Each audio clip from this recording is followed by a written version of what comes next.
This is Talk Football with yours truly, Mr. Blitz. Alright, so check it. Saturday and Sunday games are in the books. So we're gonna jump off with Wild Card Weekend Saturday first. That's what we're gonna throw down with. Alright, let me get to it, because I know you're waiting for it, right? Right? Let's do this. All right, first game up. Let's talk about the Indianapolis Colts playing the Buffalo Bills in Orchard Park. The Bills, as I predicted, would beat the Colts, and they did. The Bills beat the Colts 27-24. Now, Josh Allen, like I said, MVP candidate, the quarterback for the Bills, he was 26 for 35, 324 yards, 2 touchdowns, and 0 picks. Now, his counterpart, Philip Rivers, he didn't play that bad. Actually, he brought them back. He was 27 for 46, 309 yards, 2 touchdowns, 0 picks. But Josh Allen, he added a little bit more flavor to his game. He had 11 carries for 54 yards, which got the Bills out of some tight spots. When Josh Allen couldn't find nobody open, or he was doing the quarterback draw, he dropped back like he about to pass, and he take off in the pocket, run up in the pocket and pass the pocket and pick up some yardage. So Josh Allen, he did something with his feet besides his arm, And check this out. Stephon Diggs, yeah, the acquired cat from, they acquired him from the Minnesota Vikings. Once again, Stephon Diggs got skills. He's a beast, He had 6 catches. He only had 6 catches, but he had 128 yards receiving, 1 touchdown. The deal wasn't that he just had a lot of yards receiving. He only had 6 catches, but he was averaging 21.3 yards per catch in that playoff game. So he only had 6, but every time he caught the rock, 21 plus yards. You feel me? All right. So key point in that game, though, I'm going to go back a little bit. The key point in that game that the Colts had a chance to kick a field goal. They was up 10-7.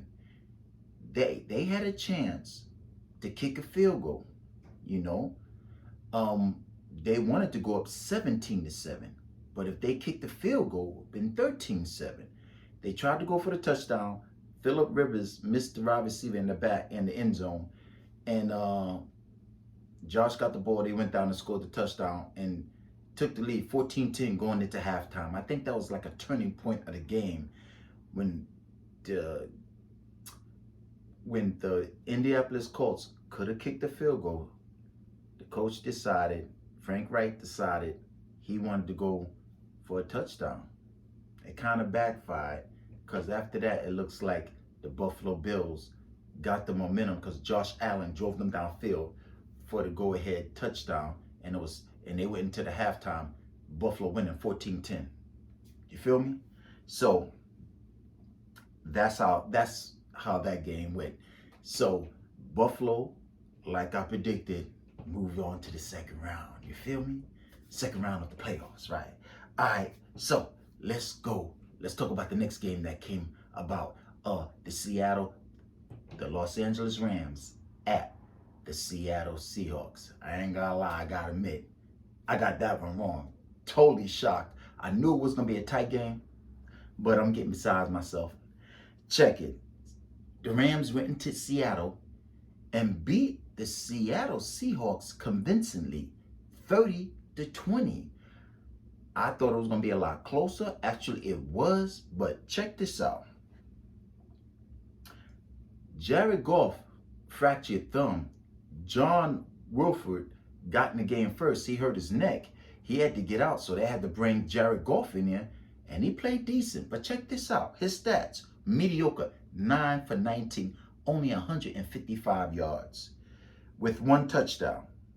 Now, the deal why Seattle lost this game, I know the Rams had some good defense, and I knew the game was going to be tight. But they practically shut Russell Wilson down. Russell Wilson was harassed all day long. That monster of a man, the defensive tackle, man, what is my man name? Man, oh, I apologize. Aaron Donald, the defensive tackle for the Los Angeles Rams, he was harassing Russell Wilson all day. He picked up 2 sacks. If he wasn't getting up there, the pressure was just crushing. Wilson couldn't do nothing. Check this out. Wilson's stats: 11 for 27, 174 yards, 2 touchdowns, 1 interception. Not only he had that 1 interception, it was a pick 6.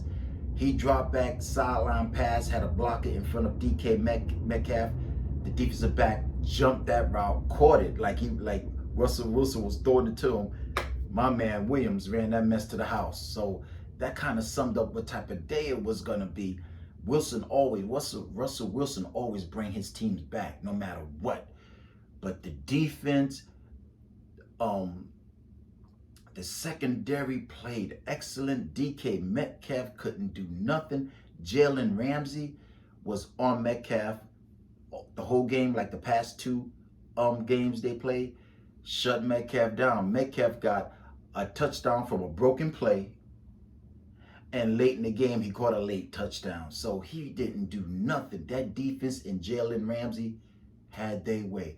I was totally shocked. I didn't think it was going to go down like that. So that prediction I did get wrong. But check this out. The stat that really sums up what happened in that game. Check this out. On 3rd down efficiency, Seattle was 2 for 14. The Rams were 3 for 15, meaning Seattle, out of 14 times on 3rd down, they only pick up the 1st down twice. The Rams, out of 15 times on 3rd down, they only picked it up 3 times. But look what the final score was, 30-20. You feel me? So, and another stat with the 1st down thing, the Seattle Seahawks got 11 1st downs the whole game. 11 the whole game. That should tell you how that defense was eating Seattle offense up. Couldn't block. Russell got out of the pocket a couple of times.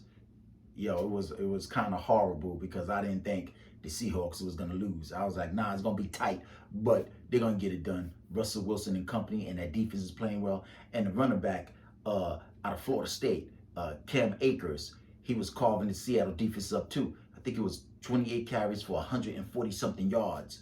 So the Seattle defense didn't play that well. The running game, Goff didn't do nothing. It was the running game of the Rams and that Seattle and that LA Rams ferocious defense. Check it. Loss. Got that one wrong. Seattle's going home. Rams moving on. Let's go to game. All right, those were Saturday games, right? All right. So, oh no, that wasn't Saturday. That's the 2 early games, right? Okay. So that was the Rams beating Seattle. Got my paperwork here. That's what you hear, right?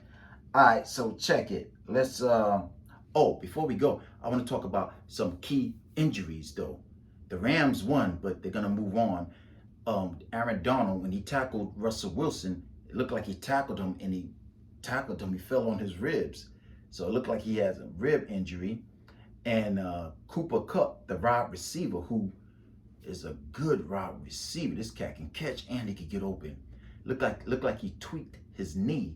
They said it's not that serious, but you got to think about it for the next round that the Rams are going to play. And who they're going to play, I'm going to get to that later on in my show. You feel me? All right, so let's go on to the evening game. You had the Tampa Bay Buccaneers at the Washington football team.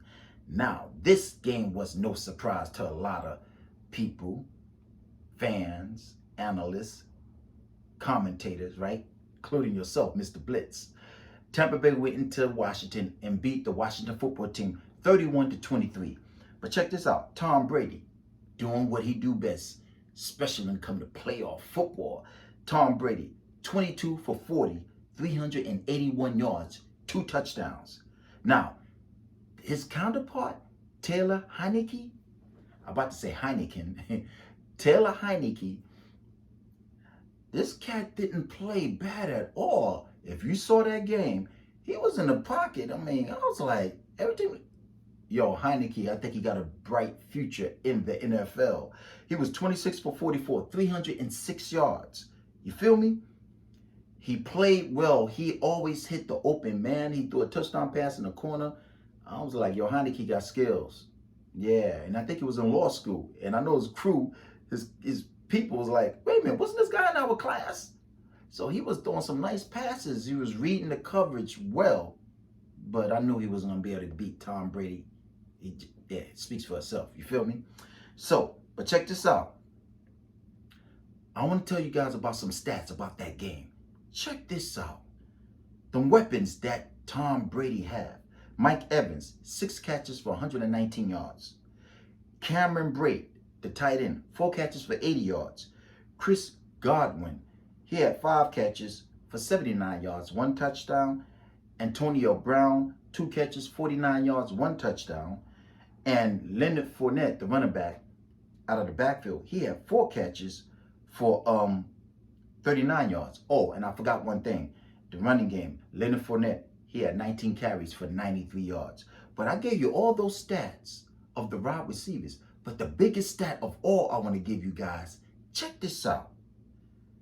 Tight end Rob Gronkowski, 0 catches, 0 yards. Now, you cats probably saying, why is that a big stat? He ain't had no receptions or any yards. It is a big stat because all those weapons Tom Brady had, Antonio Brown, Mike Evans, Goodwin, Leonard Fournette, Cameron Brate, he spread the football around to all those receivers. And his main go-to guy, Rob Gronkowski, didn't catch 1 pass. And they still had their way in the passing game. That offense that Tom Brady has with the Tampa Bay Buccaneers is in sync. Yeah, they on point now. That's why I wanted to bring up that stat. You feel me? Wow. All right. Excuse me. All right, so that was Saturday games. Let's go on to the Sunday wild card games. That's right. So, check it. First game up. Let's talk about that big game that everybody and their mama was watching. The Baltimore Ravens at the Tennessee Titans, rematch of last year's playoff round and a rematch of the regular season game. And of course, Lamar Jackson 0-2 in the playoffs. Let's get it. Prediction I got right again, which was an easy pick to make. I knew Baltimore would go to Tennessee and win. Baltimore went into Tennessee and beat the Titans 20-13. Now check this out. Lamar Jackson, the pressure was on. You know, can he change the narrative, as he kept saying, to get off and get a victory in the playoffs? He was 17 for 24, 179 yards, 0 touchdowns, 1 interception. But check this out. Lamar Action Jackson had 16 carries for 136 yards. Now, let's look at the other side of that. Ryan Tannehill, 18 for 26, 165 yards, 1 touchdown, and he had an interception, a key interception that kind of broke the game open, for real. Now, King Henry, 2,000-yard rusher Henry, 18 carries, 40 yards. That defense said, listen, we know what Derrick Henry can do. We're going to shut him down. And that defense did what it's supposed to do. Action Jackson played well. He had a 48-yard touchdown run in that game too. Forgot to mention. I mean, nobody else in the league can make that type of run. I mean, at the quarterback position, nobody in the NFL can make that run. No way. He dropped back, pocket surrounded. He got out. It was two defensive backs. One was there and one was there. He ran right around that cat, the pylon. I'm like, oh, it's on. And check this out. Let me back up, reiterate what went on with this game. Remember, at one point, it was 10-0 Tennessee. I was like, uh-oh. Lamar, uh-oh. And then he threw a pick. I'm like, oh, no. Yo, Lamar, kid, you better. And he did like this. Lamar swallowed that. He's like, I got this, coach. I got it. I had the Baltimore Ravens winning, but I still was like, oh, damn. Not again. You know, Lamar composed himself, threw some hype passes downfield. He threw a key tap pass downfield, which they was going to have to punt the ball when it was 10-0. And Lamar was running to the sideline. They brought him. He threw that mess. That was a key first down, and that got them going. They was down 10-0 at one point in that game, and the Baltimore Ravens ran off 17 unanswered points. That sums that victory up right there. You feel me? So I was like, damn. Now, check this out. I want to hit on, before I get off of this game, I want to hit on another stat. Check this out. Tennessee passed to get a first down, Tennessee passed 9 times for a first down. They rushed 1 time for a first down. You see how good that defense was? For real. Check out the ultimate stat right here. Baltimore rushed for 236 yards. Tennessee rushed for only 51 yards. Now that summed that up right there. 236 for Baltimore on the ground, 51 yards for Tennessee. They shut down King Henry for real. And that's why Baltimore is moving on to the division round. You feel me? All right. So let's talk about the Chicago Bears going to the New Orleans Saints. That's right. Now, New Orleans beat the Bears 21-9. This game, I ain't gonna lie, in the Superdome, even though the fans were there, the fans weren't in there, not like, it normally would be, but the game did seem kind of boring, even though in the second quarter, late in the second quarter, the New Orleans Saints only had a 7-3 lead. The game was tight, Now, Chicago had to do a lot of things to try to stay in this game. Because I even said to myself before I gave my prediction for this game, excuse me, because I knew this one was an easy dunk for me and everybody else probably, that Mitchell Trubisky, the quarterback for the Bears, don't believe he's the answer. I mean, it is what it is. But check this out. In the second quarter, if I'm not mistaken, or was it it doesn't matter what quarter it was. It was early in the game. They did some type of flea flicker, boom, boom, gave it back to Mitchell Trubisky, threw the 40-yard pass downfield to Mims. Whoop, whoop. I'm like, wow. Really? They need plays like that to be able to beat New Orleans in New Orleans with that good defense the Saints have. That kind of summed up how probably the day in the game would go. And let me tell you something else. At halftime, the Saints were only winning. At one point, I said it was 7-3. They went into halftime. The Saints were only winning by 4 points. So they had a chance throughout the game because the Saints, at one point, Drew Brees and company, and that defense, Chicago got decent to good defense. Brees couldn't do much. You feel me? Check this out. Brees got it going. Alvin Kamara started getting his thing going. Michael Thomas, the receiver they got back because he'd been out hurt, had a bum ankle for the past 3 to 4 weeks. He caught the first touchdown pass, but he didn't light it up.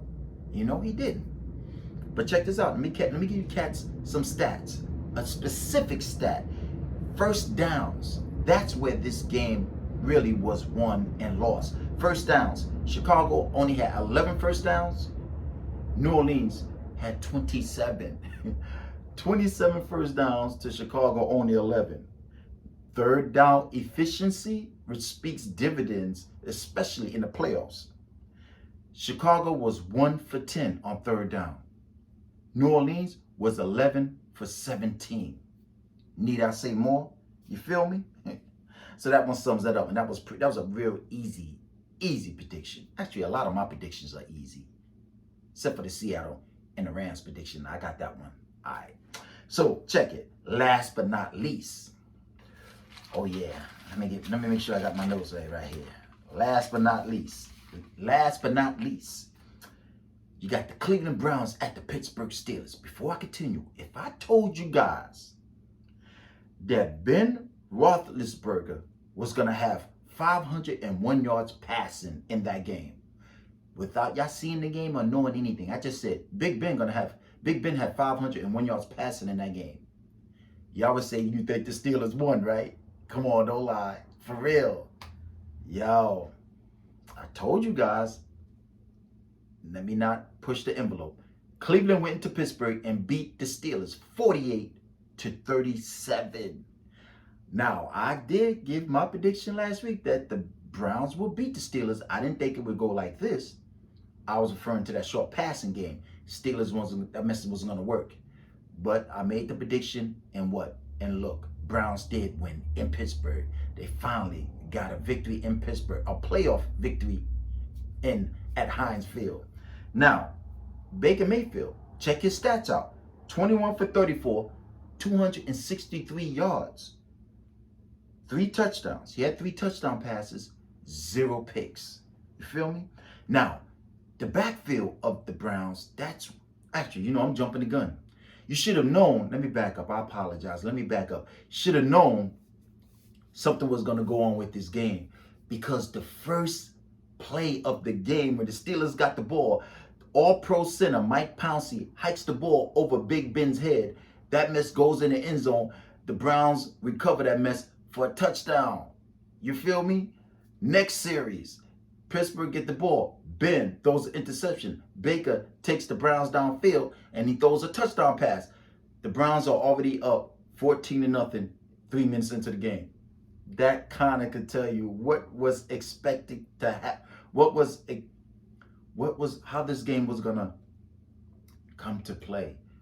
I knew something was up, but I was like, you know what? It is what it is. It just feels like it was the Browns' turn to finally beat the bully up on the block. You feel me? So, that being said, Browns got the job done. Steelers got a lot of players that are gonna free agency. They got a lot of players on the free agency list, so they're gonna have to see what's up. Ben was on the sideline. He had some tears in his eyes. That tells me that he was just upset they lost, that it could have been his last game with the Steelers, maybe. I mean, I don't want to speculate, but make you wonder. You feel me? So, check this out. Next Saturday and Sunday, right? Yeah. Next Saturday and Sunday, the division round. Check this out. Saturday, you got the Los Angeles Rams at the Green Bay Packers. You got the Baltimore Ravens at the Buffalo Bills.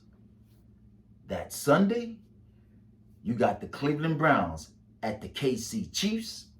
And you got the Tampa Bay Buccaneers rematch. Well, actually, you got the Tampa Bay Buccaneers at the New Orleans Saints. And the Saints beat the Tampa Bay Buccaneers twice. I'm not going to give you my prediction on the division round. I'm going to come back at you cats next Thursday. Or should I say Friday? Yeah. I'm going to holler at you guys Friday to give you my predictions so I can get all my stuff together, because I don't like just saying who I want to win. I don't roll like that. I'll go by who I think gonna win and why they gonna win. Steelers were my boys, perfect example. You think I was jumping on that bandwagon because that's my team? They gonna win, yeah. I know what's up. Mr. Bliss got skills like that. You feel me? You see? Unfortunately, it is what it is. Got to get them out of there. Let the Browns go on and do what they think they're going to do in the next round. And I said, think. All right? So, check it. This is Talk Football with yours truly, Mr. Blitz. Before I get out of here, want you, where we at? Hit on that. Let me go. Yeah, there we go. Hit on that subscribe button right over there. Holler at your boy. Leave me a comment. Give me a thumbs up. Let me know you're feeling me, because I know you are. That's why you're checking me out right now. You know? Holler at your boy. Check me out next Friday so I could give you these, how can I put this? The next round of the playoffs. Give you my expertise on who's going to win and why they're going to win. Who's going to lose and why they're going to lose. You feel me? I don't play no favorites. So check me out. Holla at your boy, all right? If you guys aren't home, make sure you get home safe and sound and continue to wear your mask. Be safe for you and your fam. Get back to the house. Get back to the crib. And watch some more football. Division round. 8 teams left. Yes. Let me see. Let me make sure. 1, 2, 3, 4. Yeah. 1, 2, 3, 4. Oh, yeah. Is it 8 or 4? Let me make sure I'm counting that right. Am I? Yeah, you got 2, 4, 6, 8. Oh, yeah. What I'm saying. Yeah, it's right. 8 teams left to see who's chasing or see who's going to get it. Yeah, right there. You see that? The Lombardi Trophy. Yeah, I got one. I got my own. Yeah, that's right. You know? All right. Check you guys out next Friday. Be safe and stay out of trouble. Peace.